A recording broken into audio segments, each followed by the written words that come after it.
Listen up, get ready, I'm not gonna take no more. There's a revolution, a revelation going on in my soul. Buckle up, get ready, we're not gonna sit back. Welcome back, all you listeners, to Live from the Heartland for the week of August 8th. And our next guest is someone who has written a number of books oriented toward music and civil rights. Her name is Gayle Wald, and she is a professor at George Washington University. She has a book out on Ella Jenkins, who is no stranger to this show. Ella, who would have been 101 today on the day we were recording this, that would be the 6th of August. And she also has a book out called Shout, Sister, Shout, on the godmother of rock and roll, Rosetta Tharpe. Good morning to you. Good morning. How about starting off by telling us a little bit about yourself and what drew you to do these musical books? Because they're really neat. I haven't read them all, but I certainly like the covers, and I'm looking forward to reading them. So I came to it in a funny way. I have a PhD. I'm a professor of American Studies. I have a PhD in English. And when I was in graduate school, people were starting to realize that you could use techniques of reading text to talk about cultural objects that were not just books. And I got into writing about music. I had always been deeply interested in music, and I got interested in writing about music growing out of a DJ gig that I had in graduate school. One thing led to another. And when I first, the book writing about musicians started when I discovered for myself Rosetta Tharpe in the late 1990s, and had been going around using her as an example in some of my scholarship. And the more I went around and talked about her, the more I realized that even people who are pretty well versed on American music, scholars, academics, didn't know a lot about her. This is late 90s, early 2000s. And so I decided that maybe the best thing I could try to do is to write a biography. That was kind of the first entrance into writing biography. I'd been long writing about American music, doing research about American music, but writing biography hadn't been on my radar until I kind of felt like there was a real gap for Rosetta Tharpe. Where did you grow up? I grew up in Philadelphia. And were you in a rock and roll band ever? No, I was an avid listener, but not a player. I could read music. I had some music lessons, but I do not have the requisite talent or the patience, frankly. Well, I was going to talk about Ella first, but let's talk about Rosetta first. I knew her as a gospel singer. I knew of her as a gospel singer. And then I saw that in doing some little background work for this interview, that you've got her billed as the godmother of rock and roll.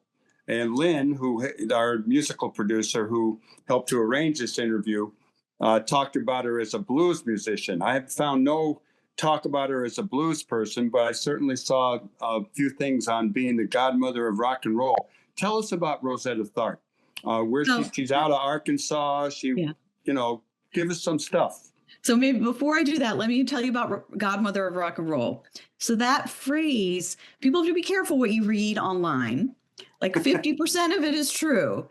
The phrase godmother of rock and roll comes out of a film done by the late director Mick Zaki, who made a film about Rosetta Tharpe for the BBC that debuted around 2011. And the title of that, we can find it online. The title of that film is called Godmother of Rock and Roll. So it was Mick's term. It was the title of a documentary. On the internet, what you will see is that she has, that Rosetta Tharpe has long been called. That's not true. Okay. So just to set the record straight on that, and I know that Mick was sometimes annoyed that people didn't ever call out his film and said that anyway. So that's on Godmother and Rock and Roll. In the title of my biography, I call her a rock and roll trailblazer, which is different for me than Godmother. We could talk about Godmother. Anyway, Rosetta Tharpe, born in 1915 in a small town, Arkansas, migrates with her mother to Chicago in the 1920s and is a prodigy as a singer and as an instrumentalist, particularly as a girl playing guitar. But I could go through the dates, but the important thing to know about Rosetta Tharpe is that she was the first superstar of gospel music. She was not the first gospel musician to record. In fact, Mahalia Jackson, who's a Chicagoan, much better known than Rosetta Tharpe, recorded sides for Decca Records before Rosetta Tharpe, but they weren't the distinction is they weren't popular. And when Rosetta Tharpe started recording for Decca Records in 1938, 1939, her records reached a big audience, and she became a kind of crossover star. Crossover here meaning moving from the spaces of the Black Pentecostal church to an audience that included people who were buying the music because they enjoyed it for dancing or for listening. It didn't really have to do with religious observance. So she was a popularizer of the sounds coming out of denominations like the Church of God in Christ and other denominations at the dawn of gospel as it's becoming canonized as gospel music, moving from a kind of, and folks listening to this show might know a little bit about the history of gospel. You know, it's an urban music. It is one of the places that it's invented is in Chicago. So it draws on the musical memories of migrants who are having new experiences in the city and who are expressing themselves differently in the music. And Thomas Dorsey, the composer, kind of father of gospel, is a Chicago figure. There are many important Chicago figures. Rosetta Tharpe was in Chicago for for a few years, but not primarily identified with Chicago. She spent most of her life on the East Coast. When did you first find out about her? I found out about her at an academic conference in the late 1990s when someone showed a videotape that had a little clip of her. And I saw the footage circulates now on YouTube. You can see it turns out it's from a TV show called TV Gospel Time that came out of Chicago that aired on Sunday mornings in the mid-60s. And you see Rosetta Tharpe in a kind of a long, modest dress with an electric guitar. She's got a gospel choir behind her. And I saw those images, and it completely upended my sense of what a guitar god looked like. But clearly she was embodying all of that. She was doing a windmill. She was doing a duck, she was doing a duck walk. She was handling the guitar with a kind of confidence and charisma that I just associated with a very different body, younger, white, male, skinny, my image of a 1970s rock star. So that piqued my interest. How come mostly the interest was like, wow, if she existed then she must, and the footage, she's middle-aged. If she was doing this, why haven't I heard about her? Like, why isn't she famous? Why haven't I heard about her? And B, this is going to change my sense of the genealogy of rock music, and even rooting some of this style in the church, in a church context, also was going to scramble the picture. So that's when I became interested. There is a gospel show called Gospel Memories on WLUW, which is our home base. We are other outlets now, but it's a great show, and they play a lot of interesting stuff. And as you're talking, I'm remembering in my mid-teens, which would have been, 56, 57, I went to Madison Square Garden for a gospel show. Mm-hmm. And I remember the Dixie Hummingbirds, the Swan Silvertones, Mahalia Jackson. And I've always loved the music. I don't have a lot of knowledge in the names, but it's usually, if I'm listening to this show on WLUW on a Saturday morning, I've always got the gospel coming on after it. Well, Rosetta Tharpe moved to Philadelphia around 1960, and she became part of the gospel world in Philadelphia, which of course centered on the Dixie Hummingbirds. They're a Philadelphia group. Ira Tucker, who was one of the founders and the lead singer, and she was very, very close to the entire Ira Tucker extended family. So she was part of that scene. Of course, she knew Mahalia Jackson. They were often portrayed as rivals, but I think they were also sister friends. They had similar experiences, even though Mahalia had a very, very different public presentation than Rosetta Tharpe. Well, I went to YouTube and I put in Rosetta Tharpe, and there she was. Didn't It Rain was what I saw, and she's walking with a fella, and they're by a railroad tracks, and she picks up that guitar. Just wow. Yeah. I mean, it's pretty impressive.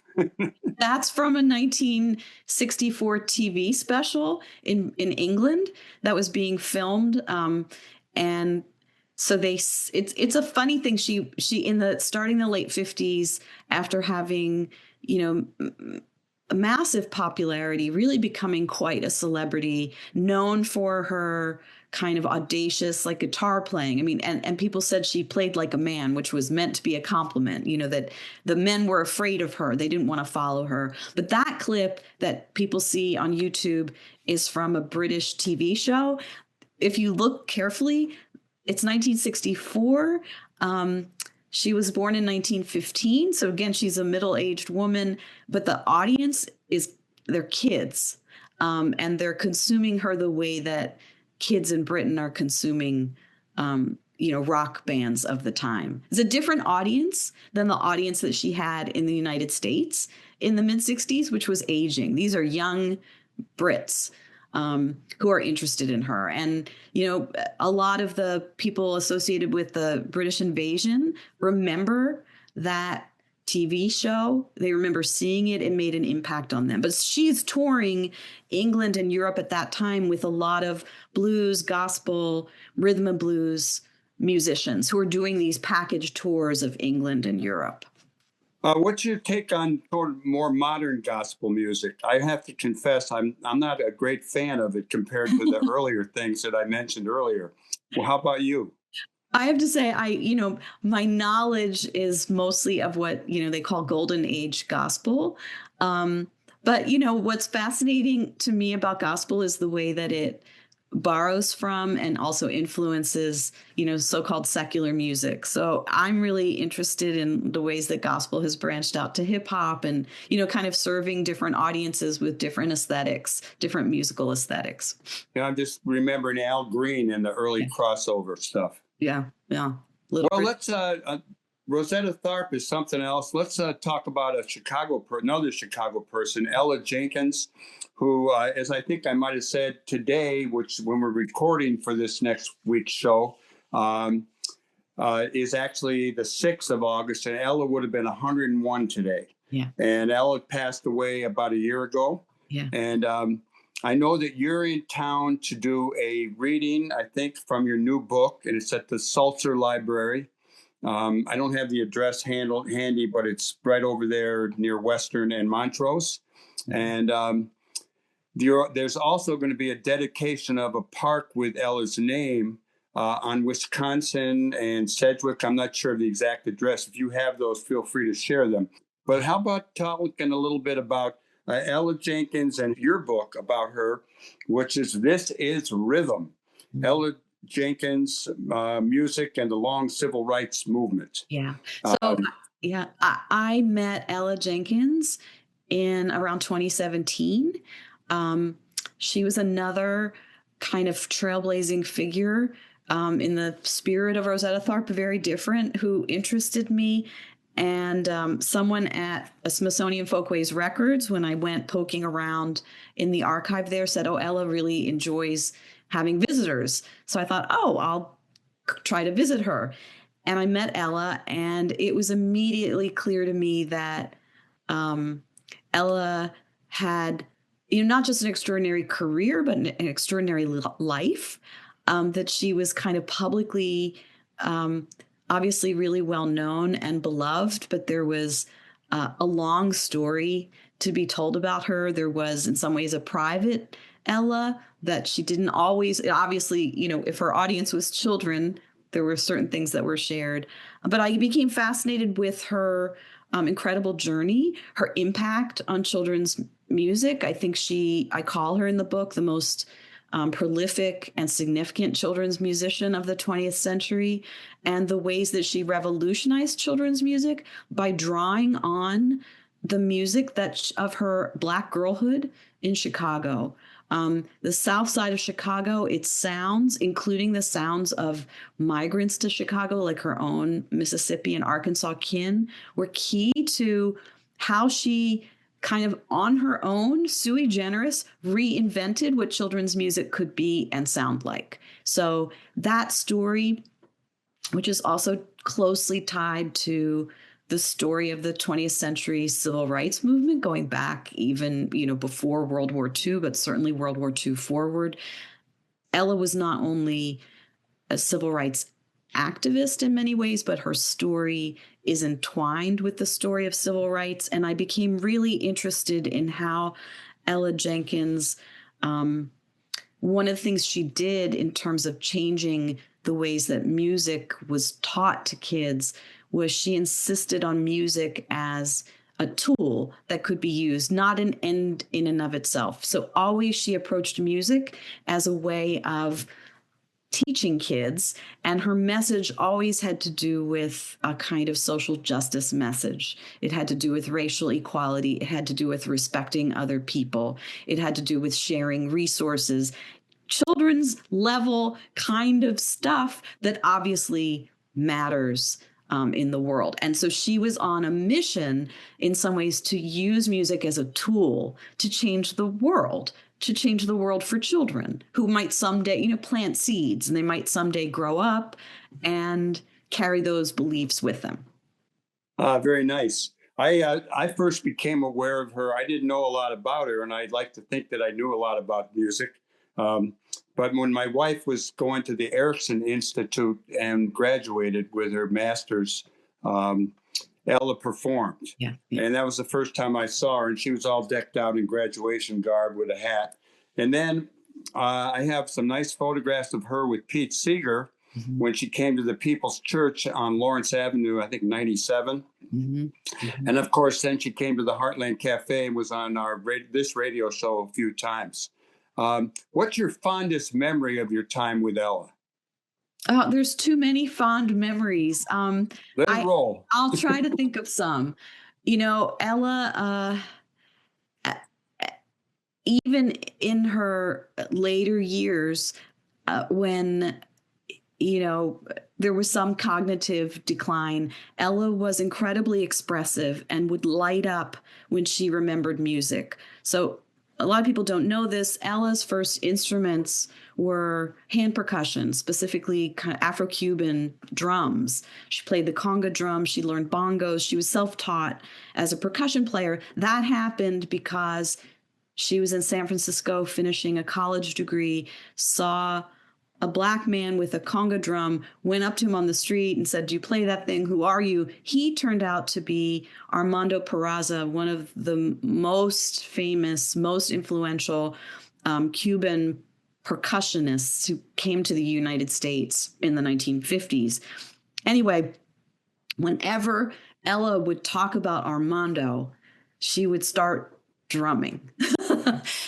Her hands would start moving. And so my memories of her this is a way of saying my memories of her are filled with being present with Ella as she remembered music that mattered to her. She could pull up a 1940s Union song and start singing it, and first of all, her incredible repertoire, her incredible memory for I don't know, thousands of songs, hundreds or thousands of songs, but also just it was energy that was running through her. The other thing that, maybe people don't know is Ella had a wicked sense of humor.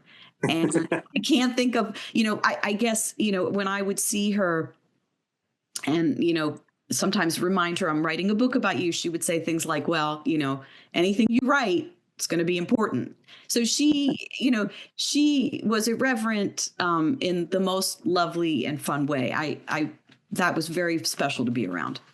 Well, we love Ella Jenkins and we miss her.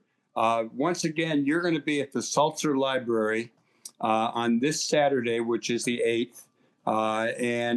What is it, around 2 o'clock or 1 o'clock? Do you know? That's okay. I'm going to mess up because of Chicago times.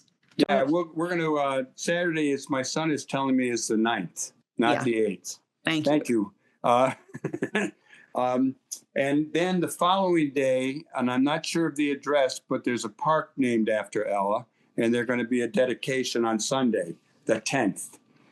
Correct. All right. So let me, Gayle Wald, let me ask you, what's next for you? What do you got in the hopper? Because you have a number of books out already. And I don't know. I'm looking forward to reading them. This book just came out. So, you kind of have to let inspiration come, the right story that you feel like, not only is it like a story that you feel qualified to tell, but it feels, like it's a fit.